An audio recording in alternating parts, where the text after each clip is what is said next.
Every generation believes collapse will not happen to them. Every generation is deceived by this. If you're watching this and thinking, "I've heard this before," you're right.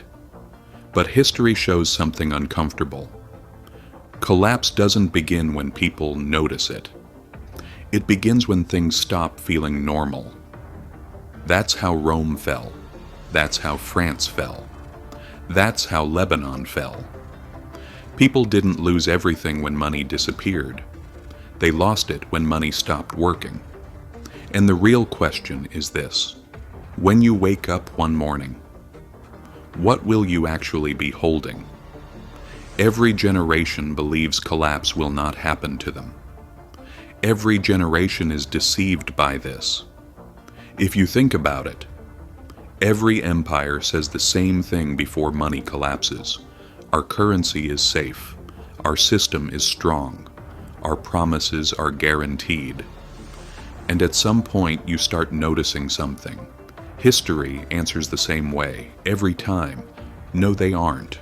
From Rome to revolutionary France, from the American Confederacy to modern-day Lebanon.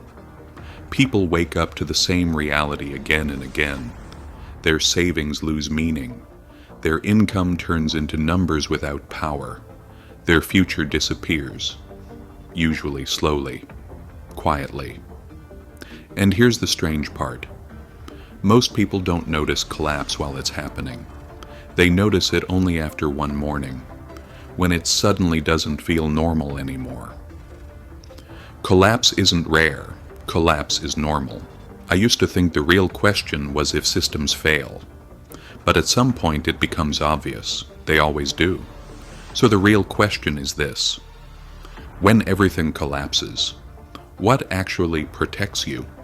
In daily life, we treat money as if it were permanent, as if banks and salaries were laws of nature, as if something higher than humans stood behind them. But money is not value. Money is trust. And trust can disappear overnight.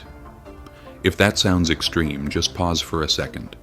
How many systems do you trust without ever questioning them? That's why history is harsh, but honest. Every collapse leaves fingerprints behind. Who survived? Who waited? Who trusted too long? Who moved early? And the pattern never really changes. Those who trust the most lose first. Those who doubt early survive. Take Byzantium. At the center of its economy stood the gold solidus, so trusted that it moved freely from Europe to Asia. For centuries, no one questioned it. It wasn't just money, it was confidence. But here's the part that's easy to miss. They didn't destroy it overnight. They reduced purity. They mixed gold with cheaper metals. Quietly, gradually. At first, no one noticed. Then one day, someone did. And once doubt appears, no law can stop it. The solidus collapsed. So who survived? Not those who trusted imperial promises, not those who relied on official guarantees, but those who held pure gold, and those who owned land far from political chaos. Here's the first lesson history repeats endlessly, and it's uncomfortable to admit. Governments cannot resist weakening money. Real value always escapes to where it cannot be diluted. But collapse doesn't always start with governments. Sometimes life itself breaks the system. The Black Death erased nearly half of Europe. Cities emptied, trade froze, and yet something unexpected happened. Labor became rare. Survivors became valuable. Food was abundant. Land was cheap. Anyone with liquidity, even modest savings, entered a world full of opportunity. If that feels familiar, it should. The same pattern appeared during COVID. Supply chains broke. Governments printed money. Prices exploded. Those with cash bought property, companies, assets. Those living paycheck to paycheck were crushed. Same story, different century. The winner of every crisis is liquidity. The loser is dependence. Renaissance Florence learned this lesson brutally. It was a financial superpower. Banking families controlled Europe's money until England's king refused to repay his debts.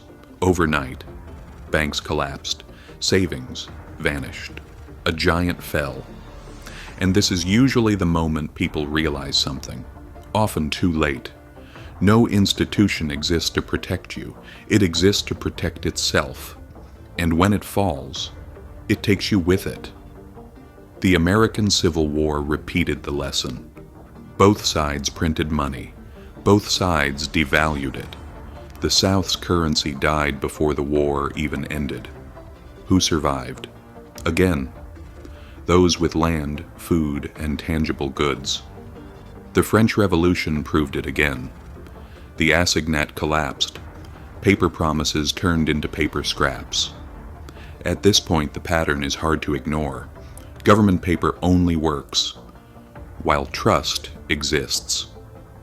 The Asian financial crisis of 1997 added another rule. Debt in foreign currency is a trap. Thailand couldn't defend its currency.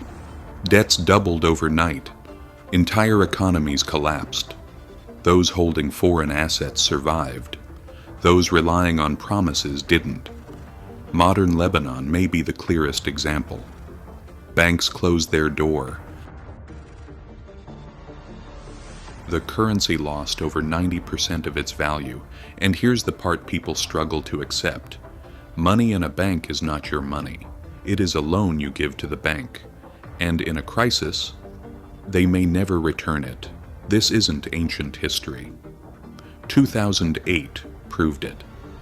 And 2023 reminded everyone again. So after everything history shows us, the question remains, how do you protect yourself? History doesn't give a single answer. It gives patterns. Byzantium, gold. Post-plague Europe, liquidity. Florence, never trust banks blindly. Confederacy, tangible goods. France, food and land. Asia, avoid foreign currency debt. Lebanon, assets outside the banking system, different eras. Same truth, trust not paper, trust reality. But protection isn't only material. This part often gets overlooked. Skills matter. In every collapse, those who could produce survived. Those who could repair, trade, build, or feed others rose. Money dies, needs don't. And here's the quiet truth beneath every crisis. Every collapse is a transfer of wealth, from the trusting to the prepared, from paper to the tangible, from the passive to the productive. Everything collapses eventually. The only real question is this: when collapse comes, what will you be holding? Promises or real value?